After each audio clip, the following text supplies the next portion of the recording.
Assalamualaikum warahmatullahi wabarakatuh.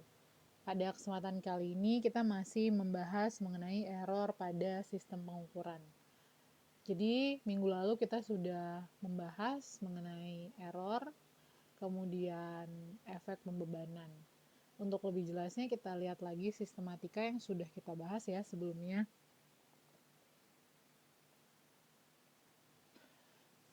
Kesalahan dalam pengukuran atau error itu adalah perbedaan antara nilai pengukuran dengan nilai idealnya ya, atau output pengukuran dengan output idealnya gitu. Nah, kemarin kita sudah membahas juga bahwa error ini dibagi menjadi dua, yaitu error yang terjadi selama proses pengukuran berlangsung dan error yang terjadi karena sinyal gangguan atau kita sebut sebagai noise. Jadi ada gangguan selama proses pengukuran, yaitu adanya gangguan di sini. Jadi pada saat pengukuran dari satu tempat ke tempat yang lainnya. Nah, error yang terjadi selama proses pengukuran ini yang akan kita bahas. Ya, jadi ada error sistematik dan error random. Error sistematik ini terjadi pada saat output sistem pengukuran yang secara konsisten ada pada satu sisi pembacaan yang benar ya. Kemarin kan ada di sisi positif dan sisi negatif, atau kita sebut error positif atau error negatif.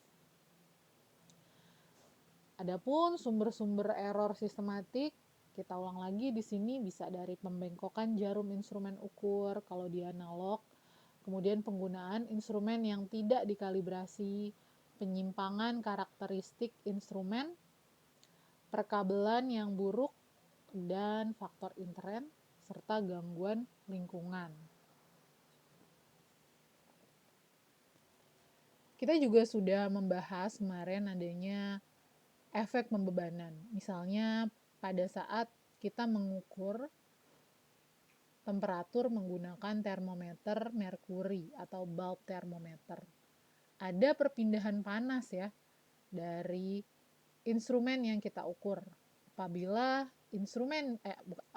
bukan instrumen yang kita ukur, terhadap objek yang kita ukur. Apabila objek yang kita ukur ini temperaturnya cukup tinggi, maka akan terjadi perpindahan panas. Ya kan, seperti kita ketahui, panas itu berpindah dari temperatur tinggi ke temperatur rendah. Kemudian ada laju aliran, kemudian kemarin itu kita juga sudah belajar adanya efek pembebanan pada saat kita mengukur voltase maupun ampere. Nah, jadi secara umum proses pengukuran mengganggu sistem yang diukur. Nah, kembali lagi kepada judul besar kita, error pada sistem pengukuran.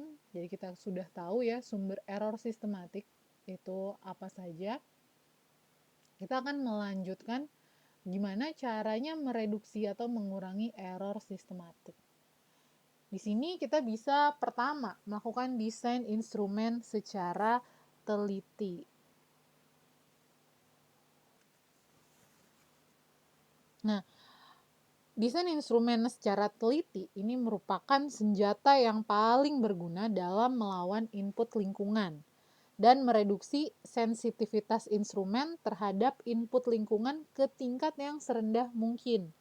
Misalnya, pada perancangan strain gauge di sini, ya, kita sudah belajar bahwa strain gauge ini digunakan dalam pengukuran berat atau pengukuran massa. Pada perancangan strain gauge, elemen ini harus dibangun dari material yang memiliki resistansi atau ketahanan dengan koefisien temperatur serendah mungkin. Artinya apa? Artinya variasi resistansi terhadap temperatur ini sangat kecil. Ya. Namun error dengan cara ini tidak selalu mudah untuk kita perbaiki. Dan pilihan yang sering kali harus dibuat antara biaya desain ulang yang mahal atau kita menerima akurasi pengukuran yang direduksi tanpa desain ulang gitu.